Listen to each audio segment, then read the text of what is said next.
Hello and welcome to Question Time. I'm Benga Ashiru. Since the return of Nigeria to democratic rule in 1999, one of the biggest issues of contention when it comes to issue of nation building is that of true federalism. More often, the discussion on true federalism is zeroed in on resource control. In the medium-term projections on Nigeria's fiscal outlook, with a consistent rise in the price of crude oil, it appears to be all rosy for Nigeria with an expanded national cake in quotes. So find out who gets what and why. What happens to the geese that lays the golden egg? Our guest on this episode of Question Time is the Acting Chairman, Revenue Mobilization, Allocation and Fiscal Commission, Shetima Umar Abagana. Join us in this interview. The National Assembly members pay the salary and allowances approved by the Revenue Commission and approved by them. The 13 million or so that they receive monthly is what is termed running costs. And the running costs, or You said 13 million. 13 plus million, I think 13 million. They call that running costs. And running costs are almost identical to overhead charges. And overhead charges and running costs are what an organization uses to manage itself. Stationery, traveling, payment of staff, allowances, and such like. These expenses fall outside the mandate of the Revenue Commission. The Revenue Commission's mandate is only salary and allowances of the individual political office holder, judicial, or even the legislative. So the running costs that they have is part of their appropriation budget, is part of their budget, annual budget, to manage themselves. And if you go to the National Assembly, of course, you will see each senator and House of Reps member, House of Representative member has an office, personal office, and personal staff. So they must have a way of running, managing themselves, whether they do it directly by themselves or through the clerk of the House. That is the system that they themselves in the National Assembly can explain. The Revenue Commission's mandate is only salary and allowances for individuals. You talked about some of these allowances, even though people feel that it's on the higher side. And but the question is, who appropriates this money? Who approves this money for the National Assembly members? Appropriation starts with the Ministry of National Planning that plans the budget, and then it goes to the National Assembly for appropriation. So they are the ones that have the appropriation power to appropriate for executive and themselves. So they appropriate. Is the money reflected in the budgets? It's reflected in the budget, but how they spend it, I will not answer that one. But managing the National Assembly itself, all the members, their staff, their buildings, their vehicles, the entire organization has to be managed like any other organization, any other ministry.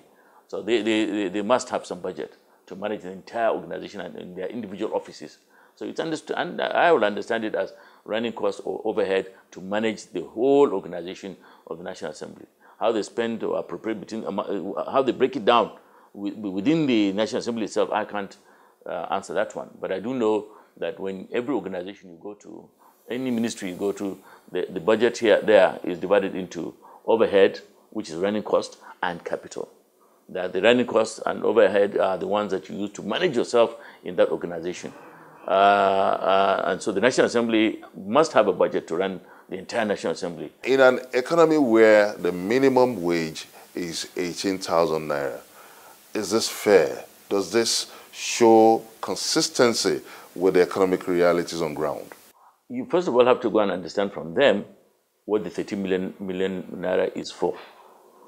If the 30 million naira can be explained in terms of running their offices and their organization, then you now have to go and say, what are they paying that money for? They will tell you that. Without knowing that aspect of what they're spending, what that money is meant for, nobody can explain to you whether it can be justified in comparison to the minimum wage of the nation. You now have to go and ask and find out what exactly are they supposed to spend that money for, and to do all their work for a whole year or per month, as you're mentioning, without knowing the reasons and what behind that budget, you won't be able to make a proper comparison between that and the minimum wage. So I can't, since I don't have the details, I can't really answer that question intelligently. Now let's look at the broader economic outlook now, the current revenue sharing formula. The National Assembly is saying that this is illegal, that there is no extant law backing the existing formula. What do you have to say on that? No, the law, the current revenue formula is legal. It's very, very legal. First of all, it's a revenue formula formed in 1982 and then passed by the Second Republic in the National Assembly. I think sometime in 1982 or thereabout. And the Constitution of the 1999 Constitution says all laws that existed before 1999 are to be taken as if they were laws that were passed by the National Assembly and are part of the Constitution. So there's a constitutional backing for all laws, including the revenue formula that existed before 1999. Now, from 1999 to date, what has happened are some modification orders that were signed by the president, and the Constitution has also given the president the power to make modifications to bring laws into conformity with the Constitution. Because the 1999 Constitution may say something, and then existing laws that are already part of the Constitution may say something slightly different.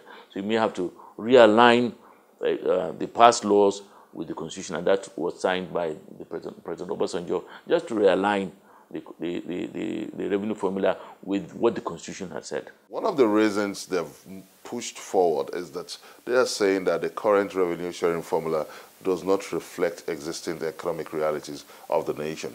Well, the economic realities are really to affect the entire funding, not just allocation between the tiers of government. The beginning of revenue formula is again going back to the Constitution. The Constitution has given the federal exclusive functions and has given the federal, states, and local governments concurrent functions. So you have to now go back and see what has the Constitution asked each tier to do and how will they do it. So yeah, the revenue formula should really be reviewed, and we're in the process of looking at that right now.